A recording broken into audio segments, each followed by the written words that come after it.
복에 대한 말씀 암송기도와 암송 찬양 요에서 2장 14절 말씀.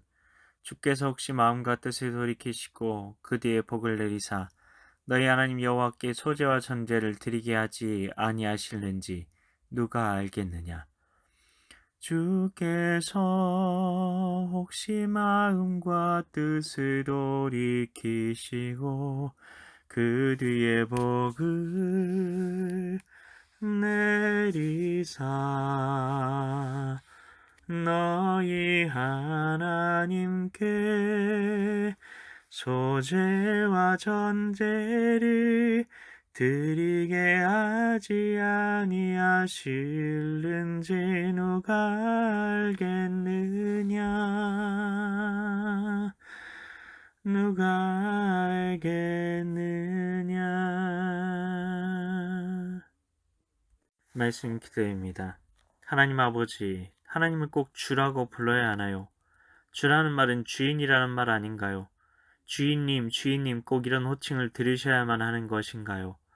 이런 모습은 하나님께서 꼰대와 비슷한 분이시라는 증거 아닌가요?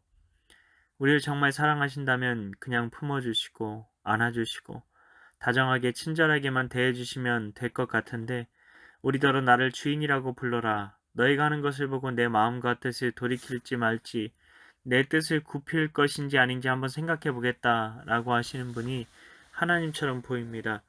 왜 이런 오해를 받는 말씀을 해 놓으셨나요? 왜 하나님께서는 오해를 받는 말씀을 해 놓으셨을까? 질문을 던지는 것이 중요합니다. 바른 질문이 바른 답을 가져옵니다. 홈페이지에 아이디를 잘못 넣는다면 비밀번호를 제대로 써 넣는다고 해서 그 홈페이지에 들어갈 수 없는 것과 마찬가지입니다. 바른 질문이 없으면 아무 소용이 없다는 것입니다. 하나님께서는 좋으신 하나님이십니다. 어떻게 알 수 있느냐고요? 예수님의 십자가와 부활이 그 증거입니다. 여기서부터 우리는 하나님을 바라보아야 제대로 바라볼 수 있고 하나님에 대해 오해하지 않을 수 있습니다. 예수님의 십자가는 존재적인 죄인, 하나님의 원수, 마귀의 자녀였던 우리를 대신해서 하나님 아버지께서 하나밖에 없는 아들 예수님을 대신 희생시킨 역사적인 사건입니다. 우리가 아직 죄인 되었을 때에, 우리가 원수 되었을 때에 하나님께서는 우리를 향한 자기의 사랑을 확증하셨다고 말씀하셨습니다. 그러니 하나님의 사랑은 우리의 어떠함과 상관없는 겁니다. 심지어 우리를 구원하시고 자녀 삼으시려는 계획은 창세전에 이미 예비되었다고 말씀하셨습니다. 이렇게 예수님께서 십자가에서 죽으셔도 우리가 그 십자가의 사랑을 믿지 못한다면, 그 사실이 내게 이루어졌다고 여기지 못한다면 마귀의 권세로부터 벗어날 수가 없는 겁니다. 이것을 믿게 해주시려고 모든 사람이 믿을 수 있는 증거를 주신 것입니다. 그것이 바로 부활입니다. 성결의 영으로는 죽은 자들 가운데서 부활하사 능력으로 하나님의 아들로 선포되셨으니라고 말씀하셨습니다. 부활의 능력으로 예수님께서 하나님의 아들로 선포되셨다는 겁니다. 예수님이 입으로 말씀하시기 전에 그 부활 자체가, 그 부활의 능력이 예수님을 하나님의 아들이라고 가리키는 증거물이 되었다는 겁니다. 십자가와 부활을 사도 바울은 복음이라고 말합니다. 그 복음을 통해 우리는 하나님 아버지의 본심을 알게 됩니다. 바라보게 됩니다. 왜 하나님께서는 자신을 주인이라고 하실까요? 우리가 하나님을 주인이라고 고백하는 것이 진짜 소망이기 때문입니다.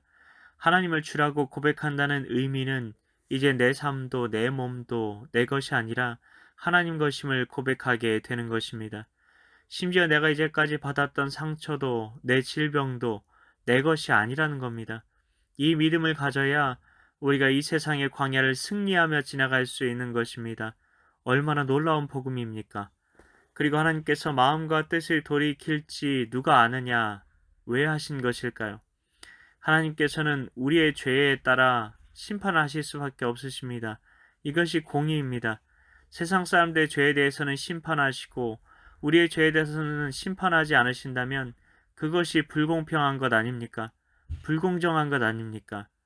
내 자식이 죄를 지었어도 남이 죄를 지었을 때와 똑같이 처벌하는 것이 바로 왕이신 하나님이 이루셔야 할 하나님 나라의 공의인 겁니다. 오히려 내 자식이 죄를 저지르면 더 크게 벌하는 것이 백성 입장에서는 공의인 것입니다. 그래서 자녀들이 죄를 지으면 더 힘든 시련이 오는 것입니다.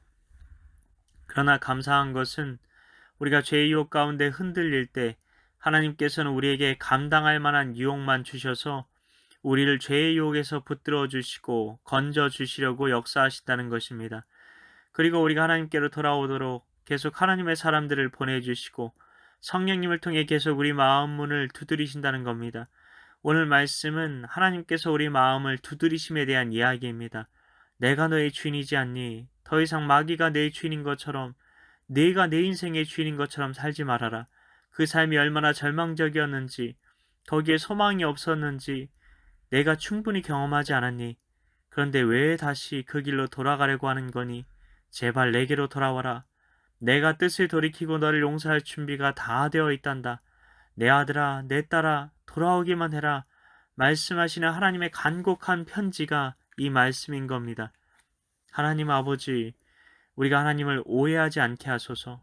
예수님의 십자가와 부활의 복음을 통해 하나님을 바라보게 하여 주셔서 우리를 너무나 사랑하시는 그 놀라우신 사랑 안에서 늘 살아가게 하여 주시고 그 사랑 안에서 호흡하게 하여 주시고 그 사랑에 뿌리를 내리고 그 사랑이 내 삶의 동기와 방향이 되게 하여 주셔서 주님이 나의 전부가 되는 인생이 되게 하여 주시옵소서.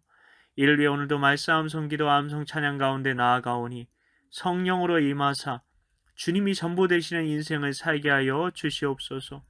믿고 감사드리오며 예수님 이름으로 기도하옵나이다. 아멘.